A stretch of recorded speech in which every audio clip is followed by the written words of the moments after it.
आइए सुनते हैं 2 जनवरी 2024 में शिव बाबा की ज्ञान मुरली और ईश्वरीय महावाक्य। परमपिता परमात्मा शिव बाबा ने कहा, बच्चों, आज तो तुम लोगों ने बहुत ही हंसी खुशी से ये 1 जनवरी का दिन मनाया है और बाबा को भी याद किया है। भगवान को साथ लेकर आप सब कहीं घूमने भी गए। बाबा ने कहा, बच्चों, तुम्हें कितना अच्छा आज लगा, खूब एंजॉय किया है ना। ऐसी खुशी हमेशा बनाए रखना, हमेशा। बाबा ने कहा, जब तुम देही अभिमानी बन जाएंगे, देही अभिमानी माने अपने को आत्मा निश्चय करो, आत्मा, कोई विकल्प नहीं आएंगे। बाबा ने कहा, फिर तुम्हें कोई चिंता करने की कोई ज़रूरत नहीं। तब दोनों कंबाइंड होंगे, बाप भी बेहद का होगा और हद का बाप भी होगा। तुम्हें दोनों की पहचान मिली है ना, तो तुम्हें बहुत ही खुशी खुशी से में रहेंगे। और सब, अभी तुम बच्चे वीर तो बने हो ना, परंतु महावीर कोई नहीं बना है, वह बनेंगे बाद में।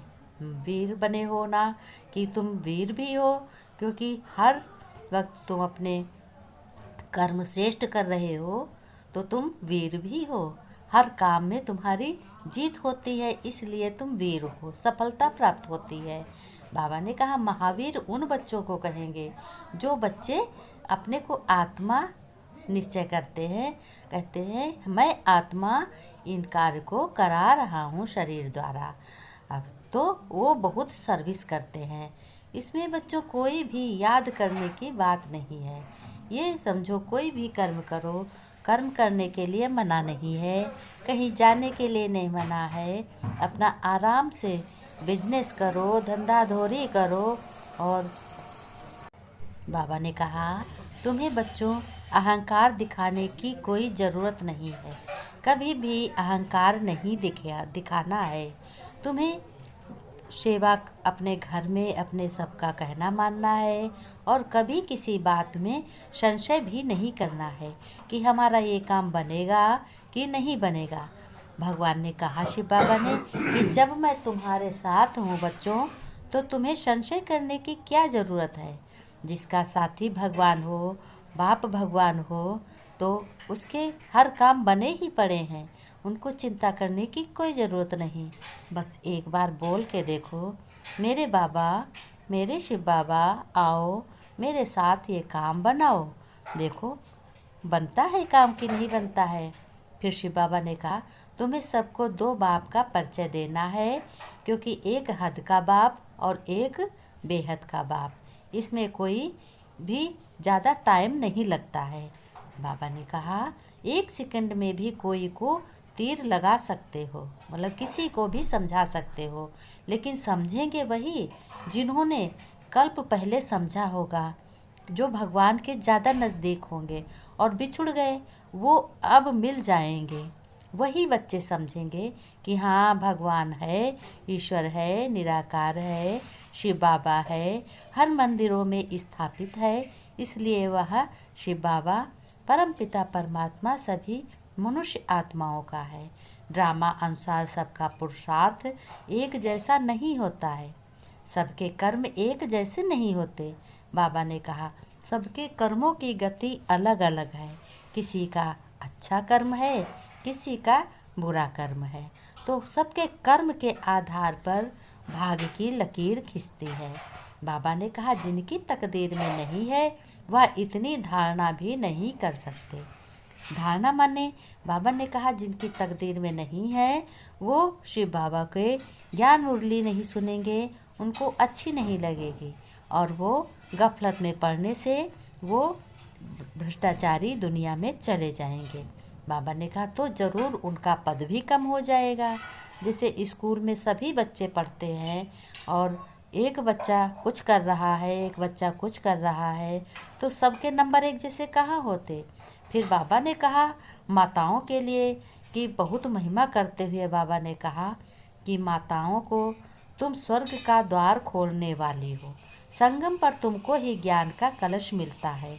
अब माताओं को कहा कि वास्तव में महावीर माताएं ही है।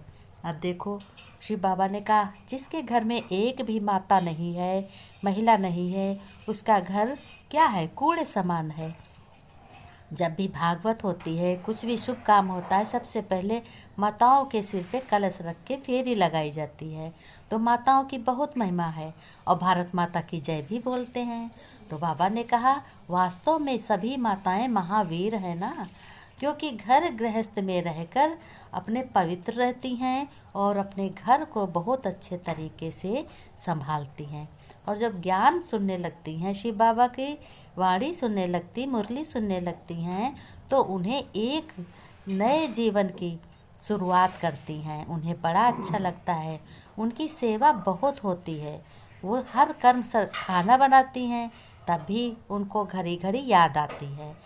आदमी लोग जो होते हैं, पुरुष, वो अपने कर्म में हो जाते कि उनको नहीं याद रहता है, कर्म में व्यस्त हो जाते हैं, काम में। और महिलाओं को घड़ी घड़ी याद आता है। इसलिए माताओं को बहुत ही अच्छे तरीके से नाम आया है कि माताएं ही ज्ञान का कलश रखती हैं और स्वर्ग की स्थापना करती हैं। फिर बाबा ने कहा, यह इम्तहान भी बहुत अच्छा है, तुम्हें किसी भी बात की फिक्र नहीं होनी चाहिए और सारा काम तुम्हारा पूरा होना चाहिए। बाबा ने कहा धारणा में कि तुम बच्चों को धारणा में क्या करना है कि अब इस समय कलयुग का अंत है और सतयुग की स्थापना है। तुम्हें बहुत अच्छे श्रेष्ठ कर्म करने हैं, किसी से भी क्रोध नहीं करना है और सबसे प्यार से अपना घर चलाना है, सभी से प्यार से बात करनी है। बाबा ने कहा, तुमको याद करना चाहिए, बाबा अपना भक्ति मार्ग का धारणा में बाबा ने बताया, जो महावीर है उनको कोई हिला नहीं सकता, उनके सारे कर्म सफल होंगे। वशीकरण मंत्र सुनाना है, मन मना भव, बहुत प्यार और धीरज से सबको ज्ञान की बातें सुनानी है। बाप का पैगाम सब धर्म वालों को देना है। बाबा ने वरदान में बाबा ने कहा, अपना पिछला संस्कार स्वभाव वशीभूत तो नहीं बनाता है। पिछला संस्कार भूल जाओ, अब तुम ईश्वर के बच्चे बने हो तो तुम्हारे सारे कर्म ईश्वरी की तरह रहे, ईश्वरी संस्कार हों। स्लोगन में बाबा ने कहा, समान और संपूर्ण बनना है तो स्नेह के सागर में समा जाओ, यानी भगवान को याद करो। बाबा ने कहा, तुम्हारा लक्ष्य है मैं डबल लाइट फरिश्ता हूँ, इसकी अनुभूति करो। फिर बाबा ने नमस्ते की। हम रूहानी बच्चों को रूहानी बाप दादा की याद प्यार नमस्ते नमस्ते गुड मॉर्निंग। बच्चों ने नमस्ते की, गुड मॉर्निंग।